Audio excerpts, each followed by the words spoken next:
پہلی گنتی کہاں بڑی؟ 10 سے ایک دم سینکڑوں پہ نہیں گئے، 1000 پر، 10,000 بزرگوں کی عبارات بھی پیش کریں، 20 نہیں 20,000، میری طرف سے سنیے، آگے لکھیے، آگے لکھتے پیش کرتے ہیں، اس سے کچھ نہیں بنتا، کیونکہ مسند مرفوع اور صحیح حدیث کے مقابلے میں 10,000 تو کیا 10 لاکھ بلکہ 10 ارب و کھرب حضرات کی بات بھی کوئی وقت نہیں رکھتی، کیونکہ علمی قاعدہ تو یہ ہے کہ کل احد یؤخذ عنہ و یترک، کہ ہر ایک کی بات لی بھی جائے گی اور چھوڑی بھی جائے گی سوائے پیارے آقا محمد صلی اللہ علیہ وسلم کے۔ کھرب لکھا ہوا ہے حضرت، خرب، میں نے پہلے بھی آپ کو یہ حوالہ پیش کیا تھا، 10 ارب و کھرب، میں کہتا ہوں سینکڑوں کھرب، کروڑوں کھرب، کروڑوں ارب، یہ سارے علماء ملا دیں، بسم اللہ الرحمن الرحیم، دلیل نہیں بنتی۔ اچھا، سب سے پہلے انہوں نے یہ کہا کہ یہ حدیث جو ہم نے پیش کی تھی اتقوا فراست المؤمن، یہ حدیث جو ہے ضعیف ہے، حالانکہ میں نے ذکر کیا تھا کہ حاشی کے اندر مجمع الاوسط طبرانی، علامہ طبرانی رحمۃ اللہ علیہ کی الکبیر، حافظ حیثمی رحمۃ اللہ علیہ نے نقل کیا اسنادہ حسن، کہ اس کی سند حسن ہے، علامہ حیثمی کے حوالے سے حاشی والے نے نقل کیا ہے۔ میں نے یہ نہیں کہا کہ حاشی کے اندر مجموع الزوائد ہے، میں نے کہا حاشی والے نے مجموع الزوائد کے حوالے سے نقل کیا ہے، ہاں۔ اور پھر میں نے صرف ان کا حوالہ نہیں دیا تھا، میں نے حوالہ دیا تھا علامہ شوکانی کا، میں نے عبدالعزیز فرحاوی کا، اور اس کے ساتھ جلال الدین سیوطی کا، کہ ان سب حضرات نے اس حدیث کو حسن کہا، صحیح کہا، تو آپ نے ایک کو لے لیا اور جو ہے حاشی والے کی عبداللہ بن صالح کو تو صدوق تو لکھا ہے۔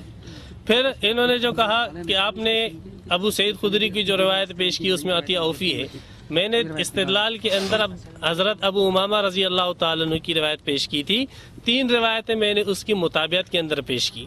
میں تانے بازی نہیں کرتا، تم استاد حدیث ہو، تم شاگرد حدیث ہو، فلاں نہیں بھائی، ہو جاتا ہے، تانے بازی نہیں۔ مومن آپ علیہ الصلوۃ والسلام نے فرمایا تعان نہیں ہے، تانے نہیں دیتا ہے، ہاں، تانے بازی نہیں، آپ کے پاس دلیل ہے تو اس کو پیش کرو۔ میں یہ نہیں کہوں گا کہ آپ کو حدیث کا علم نہیں ہے، آپ جاہل ہو، آپ اجہل ہو، بلکہ میں اتنی بات عرض کروں گا کہ اصول حدیث ہے، اصول حدیث کے اندر اگر راوی ایسا ہے کہ اس کے اندر کچھ کمی ہے تو آپ اس کو مطابعت کے اندر پیش کر سکتے ہو، ہاں۔ تو میں نے عطیہ اوفی وغیرہ کی اگر روایت پیش کی تھی تو اس کو مطابعت کے اندر پیش کی۔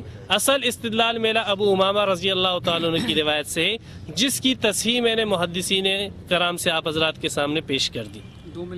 پھر انہوں نے یہ کہا کہ میں نے قرآن پیش کیا ہے، قرآن، یہ علماء آج پتہ لگا کہ معتزلہ قرآن کے مفہوم کو سمجھ گئے اور علماء اہل حدیث آج تک قرآن کے مفہوم کو نہ سمجھ سکے، ہاں، یہ نتیجہ نکلا۔ معتزلہ جو گمراہ فرقہ ہے ان کی بات قرآن کے مطابق ہو گئی، اور 20-25 جئی چوٹی کے علماء ان کی بات قرآن اور حدیث کے خلاف ہو گئی، سبحان اللہ، ہاں۔ اور یہ بات انہوں نے ایک اور بات کی کہ میں نے ان کو کافر نہیں کہا، آپ کے سامنے ابھی انہوں نے یہی کہا کہ یہ ان کا دعویٰ لکھا ہوا آپ حضرات کے سامنے بھی ہوگا کہ جو شخص کشف و الہام کا قائل ہے تو اس کو ہم کافر کہتے ہیں۔ نہیں، آپ میرا پورا دعویٰ پڑھیں، یہ ویسے نہیں لکھا، کافر کہتے ہیں۔ پھر انہوں نے یہ کہا کہ نہیں، اس میں کشف غیبی وغیرہ کا ذکر نہیں ہے، یہ عقیدۃ الفرقۃ الناجیہ، یہ ہمیں یہ سمجھائے ذرا، یہ کشف اور کشف غیبی کیا بلا ہے، یہ کشف اور کشف غیبی کے اندر جو تفریق کرتے جا رہے ہیں یہ کیا چیز ہے؟ یہ دیکھیں، یہ عقیدۃ الفرقۃ الناجیہ، اس کے اندر انہوں نے کشف کا ذکر کیا ہے، پھر مثال سے بات سمجھاتے ہیں، فرماتے ہیں پہلی نوع کی مثال، پہلی نوع کی مثال، یعنی ایسی بات جو اللہ تبارک و تعالیٰ کسی کو دکھلا دے، جیسے حضرت عمر رضی اللہ تعالیٰ عنہ کا قول یا ساری الجبل، اس کو میں استدلال میں پیش نہیں کر رہا ہوں، یہ وضاحت کر رہا ہے عبداللہ ناصر رحمانی، اس کی وضاحت کر رہا ہے۔ حضرت عمر رضی اللہ تعالیٰ عنہ مدینہ کے اندر ہے اور ساریہ جو ہے دور کہیں جنگ لڑ رہے ہیں، اور حضرت عمر رضی اللہ تعالیٰ عنہ پر ان کی حالت منکشف ہوتی۔ اب مجھے یہ بتلاؤ کہ ساریہ اتنے دور دراز علاقے کے اندر ہے، یہ کشف غیبی ہے کہ کیا ہے؟ یہ تو کشف غیبی ہے، خدا کے بندے۔ پھر اسی طریقے سے ابو بکر صدیق رضی اللہ تعالیٰ عنہ اپنی حمل کے متعلق، اپنی گھر والی کے حمل کے متعلق کہتے ہیں کہ اس کے پیٹ میں جو بچہ ہے وہ لڑکی ہوگی۔ اب یہ کشف غیب ہے کہ نہیں ہے بھائی؟ یہ بھی کشف چھپی ہوئی چیز ہے اصل کتاب سے۔ یہ استدلال میں اس کو میں دلیل کے طور پہ اس کو پیش نہیں کر رہا ہوں، میں کشف غیبی کی وضاحت کر رہا ہوں کہ آپ یہ کہہ رہے ہو ہمارے علماء نے کشف غیبی نہیں کہا، یہ کشف غیبی نہیں تو اور کیا چیز ہے؟ صحیح کہ نہیں؟ پھر یہ سارے کے سارے علماء کو انہوں نے کافر کہا، اہل حدیث جماعت یاد رکھو، انہوں نے اس کو کافر کہا ہے۔ اس کا یہ کہنا کہ میں نے کافر نہیں کہا، یہ غلط بیانی ہے۔ اس لیے کہ یہ کتاب جو انہوں نے جماعت المسلمین کے رد میں لکھی ہے، تو مسعود صاحب نے ایک بات کہی تھی.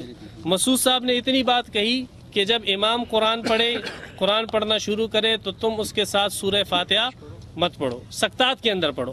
اگر تم امام کی قرات کے ساتھ سورہ فاتحہ پڑھو گے تو اس نے 4 حکم لگائے. ایک حکم تو یہ لگایا کہ حکم الہی کی خلاف ورزی، دوسرا حکم یہ کہ اسلام کے متوازی دین پر عمل پیرا، تیسرا خود ساختہ اسلام بنانے والے، چوتھا خلاف قرآن مجید. یہ 4 باتیں مسعود صاحب نے اس شخص کے متعلق کہی ہے جو قرآن پڑھتے ہوئے سورہ فاتحہ پڑھے. امام قرآن پڑھ رہے اور یہ اس کے ساتھ سورہ فاتحہ پڑھ رہے. مسعود صاحب نے عام بات کہی، لیکن صدیق صاحب اس کے متعلق کیا کہتا ہے؟ مجھے نہیں لگتا کہ کوئی معمولی عقل مند انسان بھی ان نتائج کو تسلیم کرنے سے انکار کر دے اور کہے کہ ایسا نہیں ہے، چونکہ مسعود صاحب نے بیک جنبش قلم صاف اور واضح الفاظ میں لکھ دیا ہے کہ یہ سب کچھ جو لکھ دیا ہے، مجھے سمجھ میں نہیں آتا کہ الفاظ سے ان فتووں کی شدت کو کس حد تک کم کروں. فرماتے ہیں انہوں نے جو یہ فتویٰ لگایا ہے، یہ فتویٰ انہوں نے جناب نبی اکرم صلی اللہ علیہ وسلم کو لگایا ہے. نعوذ باللہ ثم نعوذ باللہ، مسعود صاحب کے ان سخت فتووں کی زد میں آقائے دو جہاں نبی مکرم صلی اللہ علیہ وسلم بھی آ جاتے ہیں. یہ ان کا اپنا رسالہ ہے، صحیح کہ نہیں؟ اب مسعود صاحب نے تو نبی اکرم صلی اللہ علیہ وسلم کا نام نہیں لیا، اس نے عام بات کی، لیکن صدیق صاحب نے یہ بات کہی ہے کہ اس فتوے کی زد کے اندر یہ سب آ جاتے ہیں. تو جب مسعود صاحب وہ بات کہیں تو اس کی فتوے کی زد میں سب آ جاتے ہیں، اور جب وہی بات آپ کہو تو آپ کے علماء آپ کے فتوے کی زد سے باہر نہیں. ایسی بات نہیں. صدیق صاحب اہل حدیث، بلکہ میں تو چاہتا ہوں موضوع یہ ہونا چاہیے کہ اہل حدیث مسلک کیا ہے. اہل حدیث مسلک حق وہ ہے جو میں نے آپ حضرات کے سامنے بیان کیا. اہل حدیث بھائیوں، میں آپ حضرات کو کھل کر کہتا ہوں، بالکل آپ کھل گئے کہ آپ اس بات کی تحقیق کرو کہ جو مسلک میں نے اہل حدیث کا بیان کیا ہے، میرے علماء جو دراسات کے علماء تھے، ابو بکر کے علماء سے ان سے رابطے کیے. میں نے کہا کشف و الہام، بولا ہم تو مانتے اس کو. جو شخص نہیں مانتا کہ اہل حدیث کے ساتھ اس کا کوئی تعلق نہیں، یہ تو کوئی عجیب فرقہ بنا رہا ہے. اور مجھے اس بات کا شبہ ہو سکتا ہے، احتمال ہے کہ ممکن ہے کہ کسی نئی فرقے کی بنیاد ڈالی جا رہی ہو، اس لیے کہ پہلے حضرت جو ہے بریلوی فرقے کے ساتھ منسلک تھے، پھر اسی میں انہوں نے لکھا ہے کہ جماعت المسلمین کے ساتھ ایک عرصے تک منسلک رہے اور مخالفین کے ساتھ مناظرے بھی کرتے رہے، پھر اہل حدیث بنے. اگر آپ کسی نئے فرقے کی بنیاد ڈال رہے ہو تو برائے مہربانی اہل حدیث جماعت کا نام استعمال نہ کریں. جس فرقے کی آپ بنیاد ڈال رہے ہیں اسی فرقے کے عنوان سے آپ آ کر بات کریں. اہل حدیث کا مذہب وہ ہے جو میں نے ذکر کیا. اہل حدیث کے علماء کو تم کافر کیسے کہتے ہو؟ تم نے کافر کہہ دیا ہے. لا تعتذروا قد کفرتم، تم اب عذر نہ کرو، یا تو تم خود کافر ہو یا تم نے ان کو کافر بنایا. اگر وہ مسلمان ہے تو تم کافر ہو، مسلمان کو کافر کہنے والا خود کافر ہو جاتا ہے. پھر انہوں نے جو آیت پیش کی، میں نے عرض کیا ہے کہ ہر دور کے اندر اہل سنت والجماعت نے اس کا جواب دیا ہے. اہل سنت والجماعت نے یہ شرح مقاصد عقیدے کی کتاب ہے، جلد نمبر 3 کے اندر معتزلاؤں کے اس استدلال کا جواب دیتے ہوئے علامہ تفتازانی رحمۃ اللہ علیہ فرماتے ہیں، سب سے پہلے تو یہ چیز، بلکہ اس سے بھی پہلے میں آسان وہ بتلا دوں، فتح الباری کے اندر ہے. ابن حجر عسقلانی رحمۃ، آپ کہو گے پتہ نہیں شرح مقاصد کون سی کتاب. فتح الباری سے میں آپ کو بتلا دیتا ہوں. فتح الباری کے اندر ابن حجر عسقلانی رحمۃ اللہ علیہ اس استدلال کا جواب دیتے ہوئے فرماتے ہیں، جلد نمبر 11 صفحہ نمبر 421 کے اندر، جلد نمبر 11 صفحہ نمبر 421 کے اندر کون سی کتاب ہے؟ فرماتے ہیں کہ جواز اطلاع الولی علی المغیبات باطلاع اللہ تعالی. وہ غیب کا لفظ بھی آ گیا کہ یہ بات ممکن ہے کہ اللہ کا ولی اللہ تبارک و تعالی اس کو بعض مغیبات پر اطلاع دے دے. ولا یمنع من ذلک ظاہر قولی تعالی، اللہ تبارک و تعالی کا جو یہ فرمان ہے، عالم الغیب فلا یظہر علی غیبی احدا الا من ارتضی من رسول، یہ اس کے لیے معنی نہیں ہے. فإنه لا يمنع دخول بعض اتباعی معه بالطبیعۃ. جواب کی وضاحت میں کرتا چلوں. ابن حجر عسقلانی فرماتے ہیں کہ جب اصل کی اجازت آ گئی کہ رسول کو اللہ تبارک و تعالی، تو رسول کے جو تابع ہے وہ بھی اس کے اندر ضمناً آ جاتے ہیں. یہ ابن حجر عسقلانی جواب دے رہے ہیں فتح الباری کے اندر، جلد نمبر 11 صفحہ نمبر 421. فرماتے ہیں اس کی مثال جیسے وزیر کو اجازت دے دی. وزیر بھائی بادشاہ کے پاس صرف وزیر آئے گا تو وزیر کے ساتھ جو اس کے نوکر چاکر آتے ہیں وہ بھی ضمناً سب شامل ہو جائے، ڈرائیور بھی آ جاتا ہے اس کے اندر، جو اس کی خدمت گزار ہے وہ بھی آ جاتے ہیں۔ یہ بات فتح الباری، اسی استدلال کا جواب جو ہے فتح الباری کے اندر علامہ ابن حجر عسقلانی رحمۃ اللہ علیہ نے دیا ہے، اور اسی بات کا جواب خود غیر مقلد عالم علامہ شوکانی اس کی قطر الولی کے اندر دیکھو صفحہ نمبر 414 کے اندر علامہ شوکانی رحمۃ اللہ علیہ فرماتے ہیں قطر الولی میں وَلَيْسَ النِّزَاعُ فِي دُخُولِ أَتْبَاعِ الرَّسُولِ علیہ السلام فی قولی الا من ارتضى من رسول، اس میں تو کوئی جھگڑا ہی نہیں ہے کہ یہ جو استثناء آئی ہے الا من ارتضى من رسول، اس میں رسول کے متبعین بھی داخل ہے، اہل سنت کا تو اس میں کوئی جھگڑا ہی نہیں ہے۔ قطر الولی صفحہ نمبر 414۔ پھر ابن عطاء اللہ الاسکندرانی کی کتاب لطائف المنن کے اندر فرماتے ہیں، لطائف المنن صفحہ نمبر 68، الحمدللہ وحدہ والصلاة والسلام علی من لا نبی بعدہ۔ یہ کہتے ہیں کہ جناب والا یہ فتویٰ کی زد میں آ گئے علماء۔ میں نے لکھا تھا کہ جو کشف غیبی کا قائل ہو، میں نے واضح لکھا تھا، اسی طرح کا عقیدہ رکھنے والا توبہ نہ کرے تو وہ کافر ہے، توبہ نہ کرے تو وہ کافر ہے، میں نے یہ کہا تھا۔ دوسری بات یہ کہ عقائد میں علماء کی غلطی کا مسئلہ دیکھ لیجئے، یہ سرفراز خان صفدر صاحب کی ازالۃ الریب ہے اور صفحہ نمبر 232۔ ابھی تک انہوں نے قرآن کی کوئی آیت نہیں پڑھی، اگرچہ ایک کتاب پڑھ کر سنایا تھا کہ قرآن و سنت سے یہ عقیدہ ثابت ہے، لیکن کوئی آیت قرآن کی نہیں پڑھی کہ جس سے ثابت ہو کہ غیب ہو سکتا ہے۔ باقی انہوں نے جو کچھ فرمایا میں بھی کہوں گا، آگے میں اس کا جواب دوں گا۔ ہاں مجھے یاد آیا، کہہ رہے تھے کہ طنز نہیں کرنا چاہیے، تانا نہیں دینا چاہیے۔ میں نے تانا نہیں دیا تھا، میں نے آپ کو آپ کا مقام یاد دلایا تھا، تانا نہیں دیا تھا کہ آپ استاد حدیث ہیں، ذرا دھیان سے بولا کریں، جو منہ میں آئے وہ بول دینا عام آدمی کے لیے تو مطلب اتنا عیب نہیں ہوتا جتنا علماء کے لیے ہوتا ہے، خاص طور پہ ایک استاد الحدیث کے لیے۔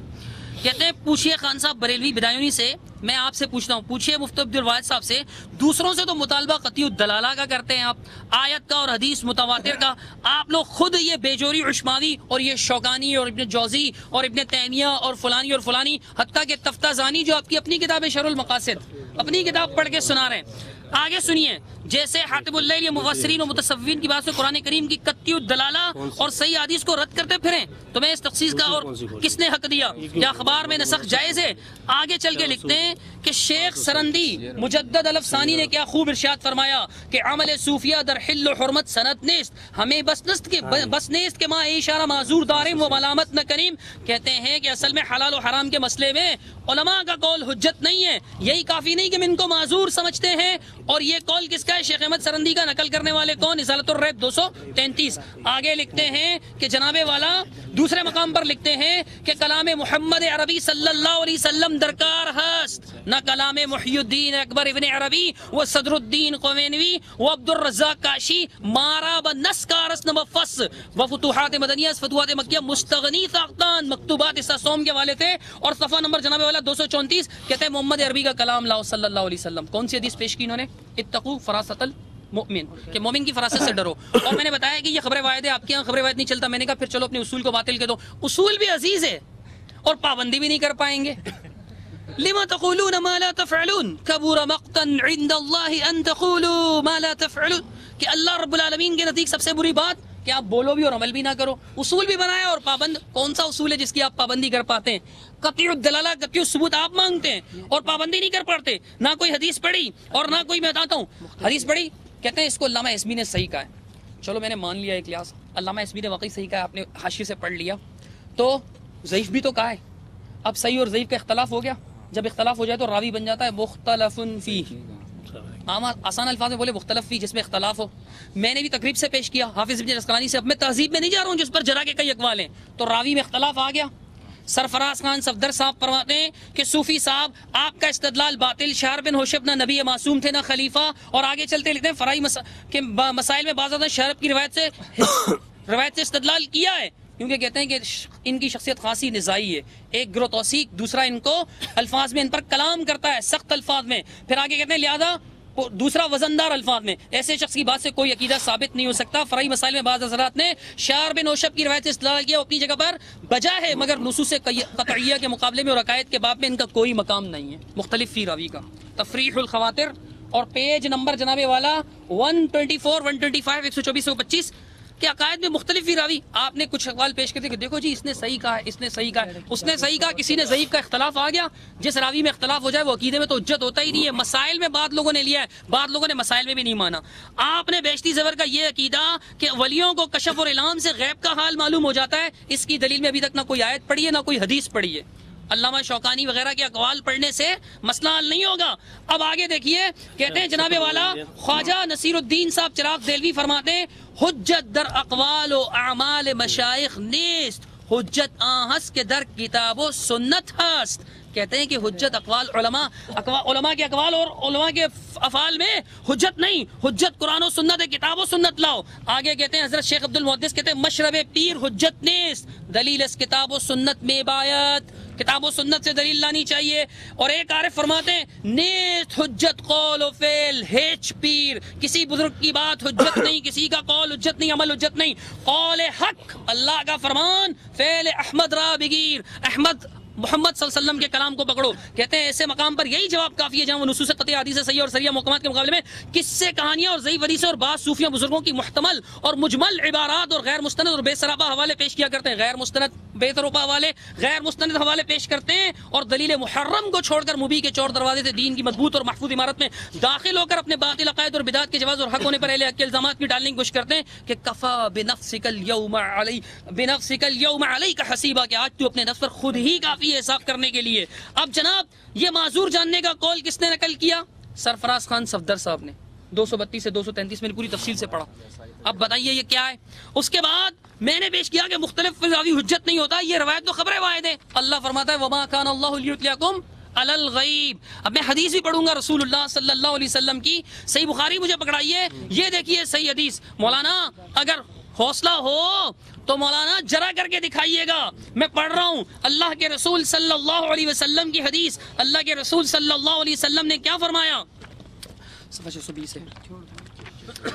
تو بہشتی زیور کا یہ عقیدہ نہ قرآن سے ثابت ہوتا ہے نہ حدیث سے. آیت نہیں پڑھی ہے، بولا تھا کہ میں قرآن سے پڑھوں گا لیکن آیت نہیں پڑھی. سنیے دیکھیے اللہ کے رسول صلی اللہ علیہ وسلم کیا فرماتے ہیں. یہ روایت جناب ابو ہریرہ رضی اللہ عنہ سے قال قال رسول اللہ صلی اللہ علیہ وسلم، رسول اللہ صلی اللہ علیہ وسلم نے فرمایا لقد كان فيما قبلكم من الامم محدثون فان يكن في امتي احد فانه عمر، کہ پہلی امتوں میں محدث ہوا کرتے ہیں. محدث کیا کہ رجال یکلمون، کے جن کے ساتھ بات کی جاتی تھی. اگلی حدیث ابو ہریرہ کی کہتے ہیں کہ لقد كان في من كان قبلكم من بني اسرائيل رجال يكلمون، کہ ان سے بات کی جاتی تھی. اللہ رب العالمین سے کلام فرماتا تھا من غیر ان يكونوا انبیاء، حالانکہ وہ انبیاء نہیں ہوتے تھے، استثناء انبیاء کا.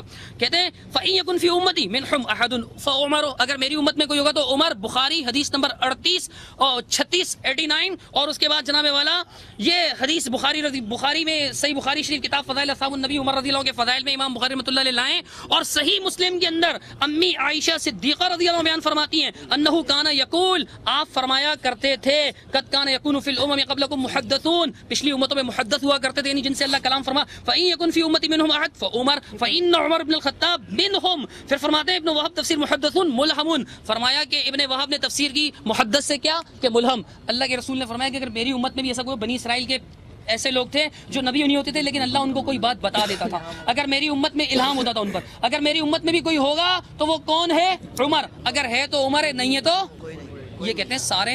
میں بھی پڑھوں گا، ابھی الہام کی باریاں آئیں گی، میں پڑھوں گا کہ آپ نے کیسے کیسے غیب کو جو ہے تسلیم کیے، کیسے کیسے غیب کو، کیا غیب ہے جو رہ گیا آپ کے ہاں، اس کی باری آئے گی. میں نے قرآن سے بھی ثابت کر دیا، حدیث سے بھی ثابت کر دیا، لیکن مولانا صاحب نے قرآن کی کوئی آیت نہیں پڑھی اور حدیث میں نے قرآن کی اس آیت کی تائید میں پیش کی ہے. اور ہمارے ہاں تو ویسے خبر روایت صحیح اگر ہو تو حجت ہے، ضعیف نہیں. آپ نے ضعیف روایت پیش کی تھی حضرت اور اختلاف میں بتا چکا ہوں اس کا. اب دیکھیے کہتے ہیں کہ مسئلہ سرحد وضاحت کے ساتھ کتابوں میں لکھا ہوا ہے کہ خبر واحد اگرچہ کیسی ہی صحیح کیوں نہ ہو اس بات عقیدہ کے لیے ناکافی. دل کا سرور سے سرور پائیے، صفحہ نمبر 121 کا مطالعہ کیجئے. فرماتے ہیں کہ کیسی ہی صحیح ہو. آپ تو ضعیف پیش کر رہے ہیں بار بار، میں تو جرا بھی کر رہا ہوں بار بار. حضرت والا کوئی ایسی دلیل کہتے ہیں کہ جناب اس کا جواب دیا ہے علماء نے. کیا جواب دیا ہے؟ شرح المقاصد وغیرہ کے والے سے رسول کے تابع بھی اس کے اندر آ جاتے ہیں، یعنی جو رسول کی پیروی کرنے والے، یعنی ہر ایک. اب سنو، جو رسول کی تابع ہیں، رسول کی پیروی کرنے والے، وہ قرآن پڑھتے ہیں نہیں؟ اب رب کا قرآن ان سے کیوں کہتا ہے کہ وما کان اللہ لیطلعکم علی الغیب؟ رب کیوں کہتا ہے کہ رب تمہیں غیب کی بات نہیں بتائے گا، اطلاع نہیں دے گا اللہ تعالیٰ؟ بھئی علم کہاں سے آتا ہے غیب کا؟ عالم الغیب ایک اللہ کی ذات، اللہ رب العالمین ہے۔ اب کشف آپ کے ہاں علم غیب کو کہا، آپ علم غیب کے کشف کو مانتے ہیں، آپ نے کشف اور غیب میں بھی تک فرق ثابت نہیں کیا۔ اور دوسری بات یہ کہ بتاؤ تابعین اگر اس کے اندر داخل ہیں تو وہ قرآن نبی کے متبع، نبی کی پیروی کرنے والے قرآن پڑھ رہے ہوں گے، قرآن سے کہے گا کہ تم پر غیب اللہ تعالیٰ ظاہر نہیں کرتا، تم پر غیب ظاہر نہیں کرتا، مگر ولیکن اللہ یجتبی رسولہ من یشاء۔ میں نے استثناء ثابت کیا اگر رسولوں کا، تو کس سے ثابت کیا کہ اسپیشلائزیشن اگر اس معاملے میں کسی کی ہے، تخصیص ہے، خصوصیت ہے، تو وہ صرف رسولوں کی ہے، اسپیشلسٹ صرف وہ ہیں، ایکسیپشن صرف ان کی ہے، کسی اور کی نہیں ہے، وہ مخصوص ہیں، اللہ نے ان کو مخصوص کیا، کسی اور کو مخصوص نہیں کیا۔ یہ کہتے ہیں سارے متبعین بھی شامل ہیں، متبعین بھی شامل ہیں، پیروی کرنے والے بھی۔ حافظ ابن حجر کہیں آپ کے مسئلہ عقیدے کا علماء کا قول نہیں چلے گا، 10 خراب اقوال آپ پڑھ لیں، لگتا ہے آپ سارے اقوال علماء پہ ہی لے آئیں نشان لگا لگا کر، کیونکہ حضرت کو بھی پتہ ہے کہ اس معاملے میں نہ آیت ہے نہ حدیث ہے، اور انشاءاللہ پیش بھی نہیں کر سکتے۔ یاد رکھیے گا کہ میں مجھ پر کوئی کشف الہام نہیں ہوا ہے، لیکن میں الحمدللہ یہ بات جانتا ہوں کہ علماء کی ان کی کتابیں پڑھ پڑھ کر چھان ماری ہیں میں نے۔ کشف کا دعویٰ کوئی کرے، نہ قرآن کی آیت نہ خبر متواتر، اپنے اصول کے مطابق خبر متواتر، ابھی تک یہ بھی نہیں بتایا، ابھی تک قرآن کی آیت بھی نہیں پڑھی، اور یہ بھی نہیں بتایا کہ اصول باطل ہے یا دلیل، بسم اللہ الرحمن اصول باطل ہے یا دلیل۔ سب سے پہلے میں عرض کرتا چلوں کہ یہ آپ حضرات کے ذہن میں جو یہ بات ڈال رہا ہے کہ ہم کشف مانتے ہیں، کشف غیبی نہیں مانتے، تو پہلے بھی میں حوالہ عرض کر چکا ہوں عقیدہ فرقۃ الناجیہ کا، اس کے اندر کشف غیبی کا ذکر ہے، اور یہ قطر الولی بھی آپ نوٹ کر لینا، اس میں بھی کشف غیبی کا ذکر ہے۔ فرماتے الہام اور کشف طریق الی تلقی شیء من علم الغیبی، کیا فرماتے کہ علم غیب کو حاصل کرنے کا ایک طریقہ وہ کشف و الہام ہے، صفحہ نمبر 417 کے اندر قطر الولی آگے نا غیب کا ذکر۔ اسی طریقے سے نذیر حسین دہلوی اس نے بھی لکھا ہے برباز امور غیبیہ اطلاع مید حد، آگے اس کے اندر بھی غیب کا ذکر۔ تو یہ جو وسوسہ آپ کو یہ ڈالتا جا رہا ہے کہ بھئی نہیں اس میں غیب نہیں ہے، تو غیب کی تصریح بھی آپ کو میں نے دکھلا دی، ایک بات۔ پھر دوسری بات، انہوں نے کہا کہ علماء کے اقوال میں نے دلیل میں پیش نہیں کیے، میں نے اہل حدیث مسلک کی وضاحت میں پیش کیا کہ اہل حدیث کا مسلک کیا ہے۔ تو جس مسلک کی بنیاد ڈال رہے وہ الگ مسلک ہے، یہ اہل حدیث کا مسلک نہیں ہے۔ میں اہل حدیث کا مسلک بیان کرنا چاہتا ہوں کہ جماعت اہل حدیث کا مسلک کیا ہے۔ جماعت اہل حدیث کا مسلک وہ ہے جو ان کے علماء نے اپنی کتابوں کے اندر لکھا ہے، صحیح کہ نہیں؟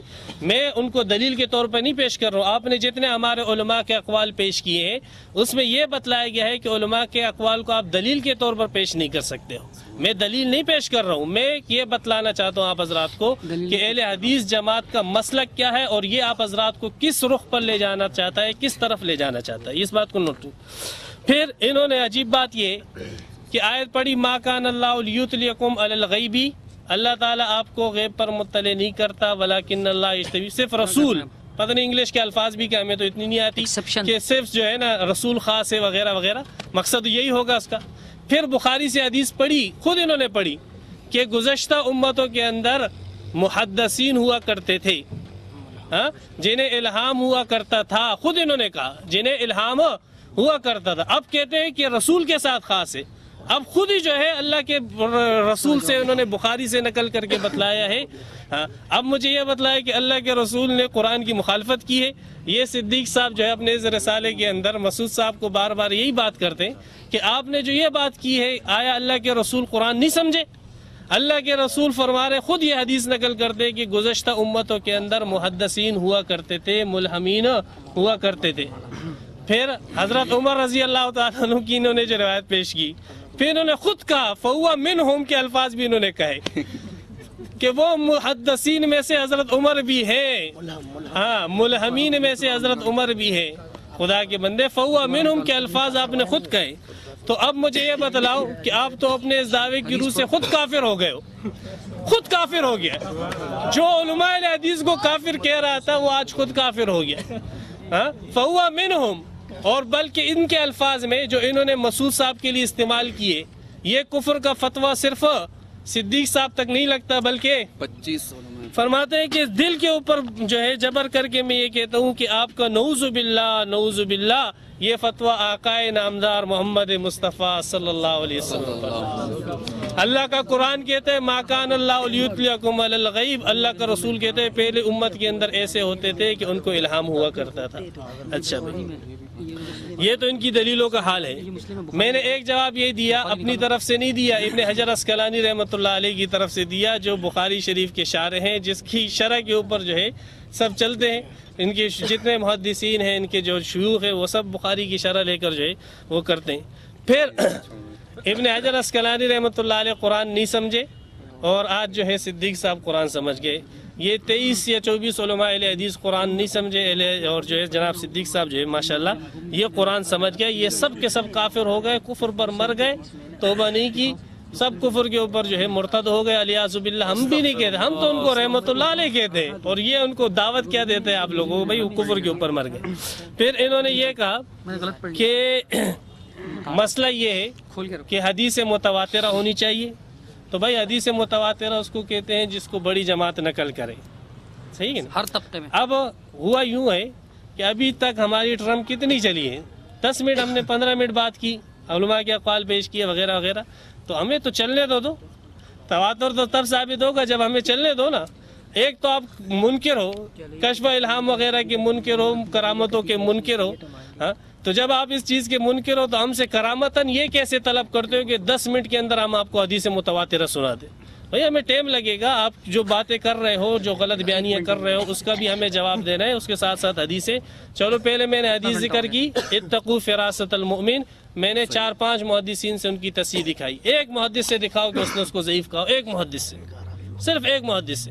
اس نے ایک راوی عبداللہ بن صالح کے اوپر جرح کی اور کہا کہ اس کی جرح کی وجہ سے مختلف ہو گیا ہے۔ یہ حافظ گوندلوی صاحب، یہ وہ شخص ہے جس کے متعلق زبیر علی زئی صاحب جو ہے، جو ان کے استاد ہیں، وہ لکھتے ہیں کہ حافظ گوندلوی صاحب ہمارے استادوں کے استاد ہیں۔ یہ گوندلوی صاحب فرماتے ہیں تفرد به شیخ فلیح وهو مضاعف عند ابن معین والنسائی وابی داود وثقوا آخرین فحدیث من قبیل الحسن۔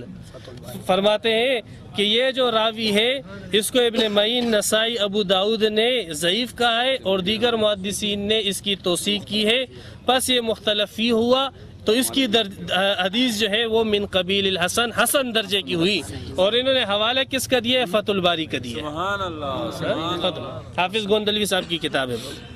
اچھا چلو، ایک دلیل تو میں نے پیش کی، اور اس کا حسن اور صحیح ہونا بھی میں نے آپ حضرات کے سامنے ذکر کر دیا۔ دوسری حدیث میں آپ کے سامنے بیان کرتا ہوں۔ عبداللہ ابن عمر رضی اللہ تعالیٰ عنہ فرماتے ہیں بین انا اسیر بجنبات بدرن، بدر کے اطراف میں جا رہا تھا، اس خرج رجل من الارض، اچانک ایک آدمی جو ہے زمین سے نکلا، فی عنقی سلسلۃ، اس کی گردن کے اندر زنجیر تھی، اس نے ایک ہاتھ سے زنجیر پکڑی ہوئی تھی، اور مجھے کہنے لگا یا عبداللہ اسقنی، اے اللہ کے بندے مجھے پانی پلا، مجھے پانی پلا، مجھے پانی پلا۔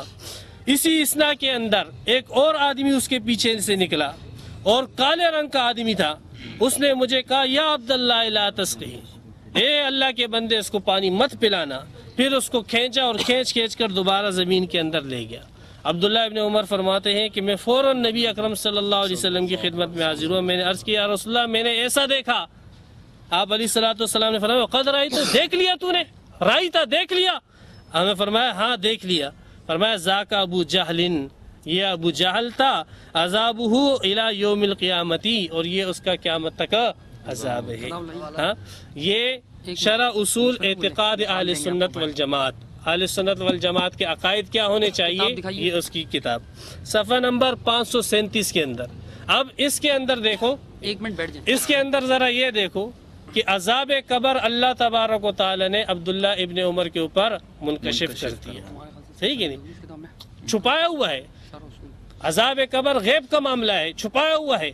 ہاں، یہاں پر اللہ تبارک و تعالی نے اپنے اس بندے پر، عبداللہ ابن عمر پر، یہ کشف غیبی فرما دیا۔ سبحان اللہ، یہی کشف ہے۔ تیسری دلیل ہماری عبداللہ ابن عباس رضی اللہ تعالیٰ عنہ کی روایت ہے۔ عبداللہ ابن عباس رضی اللہ تعالیٰ عنہ ترمذی شریف جلد ثانی صفحہ نمبر 117 کے اندر فرماتے ہیں عبداللہ ابن عباس رضی اللہ تعالیٰ عنہ کہ بعض صحابہ کرام نے خیمہ لگایا ایک قبر کے اوپر، اس صحابی کو یہ پتہ نہیں تھا کہ یہ قبر ہے، جب خیمہ لگا دیا اور وہاں بیٹھ گئے تو قبر سے اسے آواز آئی کہ کوئی شخص قبر کے اندر سورہ ملک پڑھ رہا ہے. کہا میں سورہ ملک سنتا گیا حتیٰ کہ اس نے پوری سورہ ملک پڑھ لی. میں نبی اکرم صلی اللہ علیہ وسلم کی خدمت میں آیا. اللہ کے رسول نے یہ نہیں کہا کہ تجھے کشف کیسے ہوا ہے تو کفر ہے, تو کافر ہو گیا ہے, تو دائرہ اسلام سے خارج ہو گیا ہے, تو جو ہے مرتد ہو گیا, توبہ کر. نہیں, اللہ کے رسول نے فرمایا یہ تو سورہ ملک کی فضیلت ہے. جو سورہ ملک پڑھتا ہے اللہ تعالیٰ اس کو عذاب قبر سے محفوظ فرماتے ہیں. عبداللہ ابن عباس رضی اللہ تعالیٰ عنہ, صفحہ نمبر 117, ترمذی شریف جلد ثانی. یہ ہماری 3 دلیلیں ہو گئے. 3 دلیلیں ہو گئی.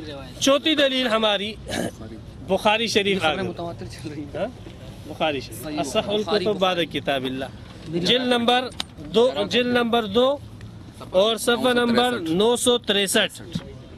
حضرت نبی اکرم صلی اللہ علیہ وسلم حدیث قدسی بیان فرماتے ہیں کہ نبی اکرم صلی اللہ علیہ وسلم نے فرمایا من عاد لی ولیا فقد آذنتہ بالحرب.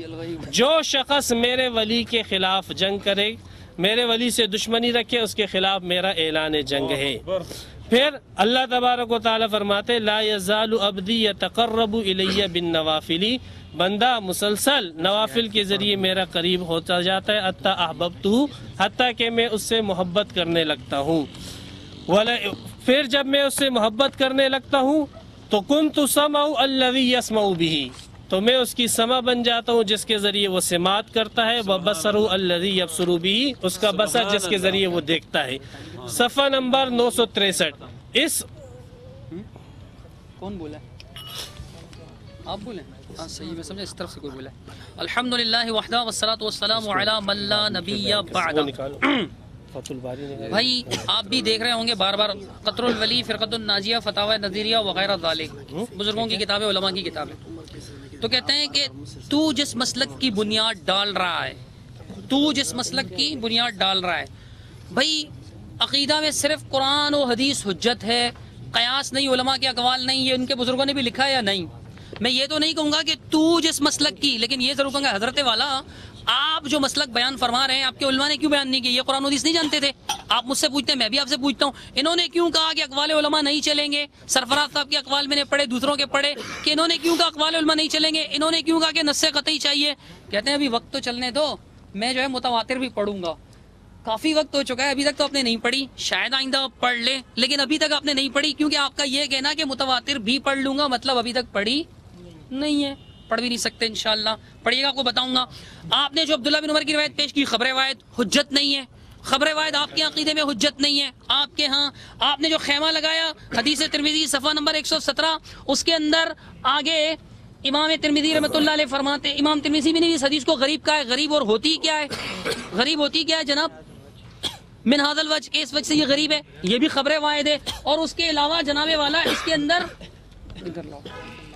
یحییٰ بن عمر بن مالک النکری, اس پر کلام ہے, اس پر جرا ہے, یہ سکہ نہیں ہے, یہ ضعیف راوی ہے. جب یہ ضعیف ہے تو یہ ضعیف روایتیں آپ کیوں پیش کر رہے ہیں خیمے میں؟ کہتے ہیں اللہ کے رسول نے نہیں کہا تو کافر ہو گیا, خیمے میں کیسے دیکھ کے آ گیا کشف. کیوں فرماتے ہیں؟ جب روایتی ثابت نہیں ہے, پہلے عرش ثابت کیجئے گا پھر ڈیزائننگ کیجئے گا. ابھی عرش ثابت نہیں ہوا ہے, روایتی ثابت نہیں ہے, پھر جناب بخاری والی روایت پڑھ دی, من عاد لی ولیًا, ٹائم پاس ہو رہا ہے. اس میں کون سا لفظ حضرت بخاری دوبارہ پڑھیے, غور سے پڑھیے گا, اس میں کون سا لفظ ہے جس کے اندر لکھا ہو کہ اللہ کے بندوں کہ اس کو علم غیب ہونے لگ جاتا ہے, وہ غیب سے دیکھتا ہے, اس کو غیب کا پتہ چل جاتا ہے؟ کون سا لفظ ہے ذرا پڑھیے گا. الحمدللہ حدیث ہم نے بھی پڑھی ہے, اس میں یہ لفظ نہیں ہے. اب سنیے, میں نے ایک آیت تو قرآن کی پیش کی ہی تھی, آپ حضرات نے سنائی تھا, اس کا ابھی تک الحمدللہ جواب نہیں آیا. کہتے ہیں جناب والا, میں تھوڑا سا جوابات